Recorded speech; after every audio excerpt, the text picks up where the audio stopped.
Hello, guys. Welcome back once again to another episode on Pious Football. I'm giving you exclusive transfer news updates, tactical analysis of games going into the new season, and also various news that you are not likely to hear on the major news channels in Europe concerning football.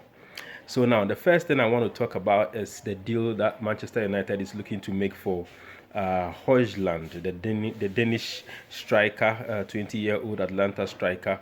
Ten Hag has made him a priority signing, not because he really wanted to make him our number one target for Manchester United, but because of the various options that were ahead of him. I mean, and case in point, Harry Kane and Victor Osimhen have been priced out of the market.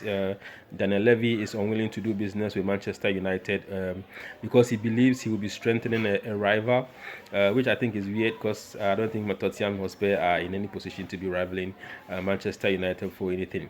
But yeah, Harry Kane is not a target for Manchester United. Victor Osimhen has been given a huge price tag of 150 million euros. So it looks like all teams, trying to get him are actually backing off, especially Chelsea. Chelsea were interested in doing a deal with Napoli for Osimhen, but they are unwilling to pay 150 million euros for him. Actually, so they are looking at other targets, and that's how Manchester United are locked in, with Atlanta to try and convince them to give in and give us Hojlund for somewhere around 50 to 60 million pounds. Now, the deal that Atlanta are looking to make is to get 100 million pounds, 100 million euros, which is around 80 million pounds. But Manchester United are trying to beat down the price by trying to involve Mason Greenwood in a loan deal with Atlanta.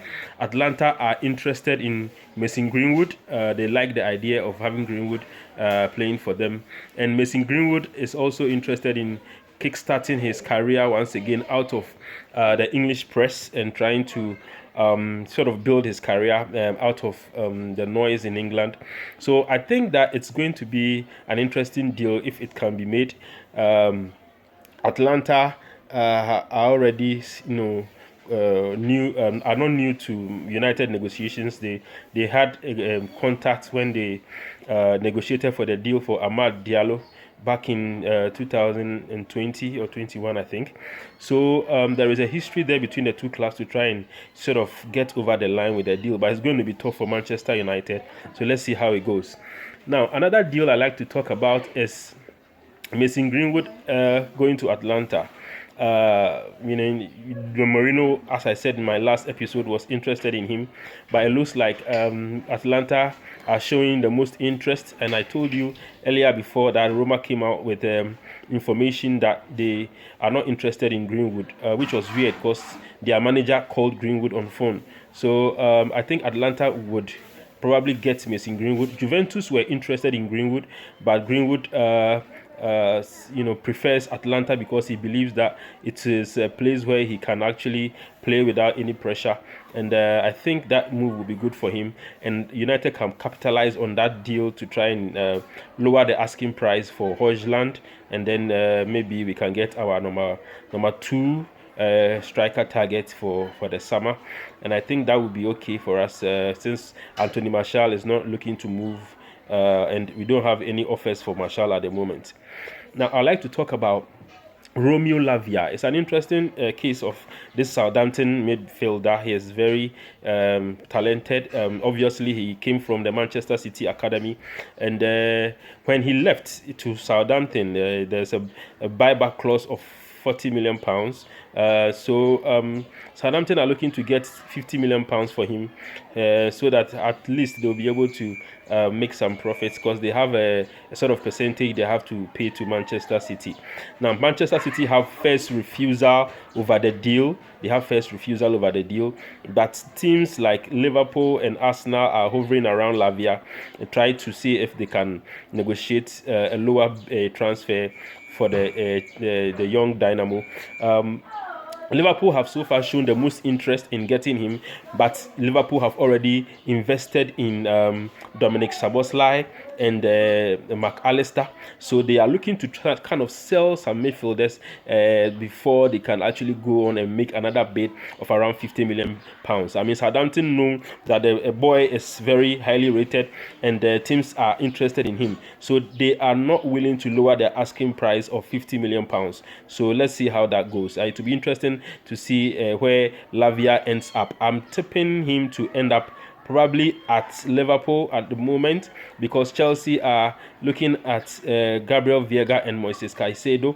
They are higher on the priority than Lavia, and Arsenal already have Kai Havertz and Declan Rice. So I'm not sure that Lavia is in the higher priority for them at the moment. So I think at the moment Liverpool seem to be the most likely destination for Romeo Lavia when he leaves Southampton.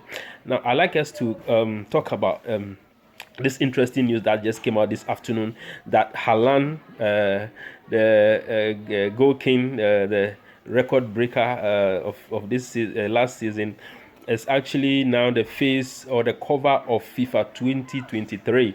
It was just announced, and it's not surprising. It's not surprising at all, because he's had a fantastic year. Probably this means he's probably going to win the Ballon d'Or, because if you win the treble and you break records, I mean, it leaves little doubts in the minds of people that the award could actually swing his way, and it's going to be an exciting season for him, both individually and as a team, with Manchester City. So let's see how that goes. Haaland for Ballon d'Or. I am tipping Mbappe because of the World Cup, but Haaland with a treble, it's going to be difficult to dethrone him from that position. Now, my last issue I want to talk about this afternoon is Jeremy Frimpong to Arsenal. The rumors just came in from Germany this afternoon that Arsenal are looking to prize Jeremy Frimpong away from Bayern Leverkusen. I know that I said earlier on in my previous video on Facebook that Jeremy Frimpong is someone that Manchester United, Eric Ten Hag was looking to bring to Manchester United.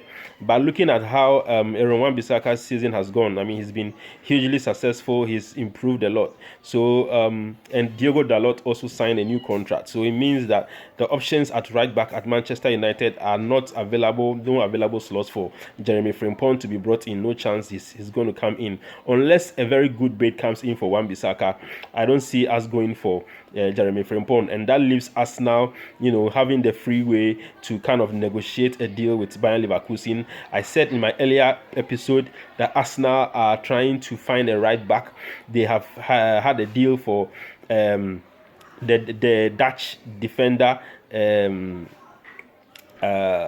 has been, announced, and the medical has been set for him very soon. And I think that the coach is looking to use him in the centre back position. But hopefully, let's see how it goes. Because my intention was that my impression was that he probably was going to be used in the right back position. But now that Jeremy Frimpong is being linked to us now, then it means that Arteta has other plans for his new Dutch defender, and so that means that Jeremy Frimpong might be coming in and then try to solve the right back position that Arsenal has for some time now. So I'll be bringing you more news going on on the transfer market across Europe in my next episode. I'll be talking about a hijack situation here with Real Madrid and Barcelona once again locking horns to try and sign a Spanish right back Fresneda. Levi Colwill, this Chelsea defender playing at the Euros under 21 to 23 Euros, I think. He's very highly rated, and Liverpool are trying to steal him from Chelsea, but is that going to be possible? And then also Harry Kane and Kyle Walker, a double English transfer for Bayern Munich. So I'll talk about that later on in my episode. So don't forget to like and subscribe to my videos. Thank you very much. I'll see you later.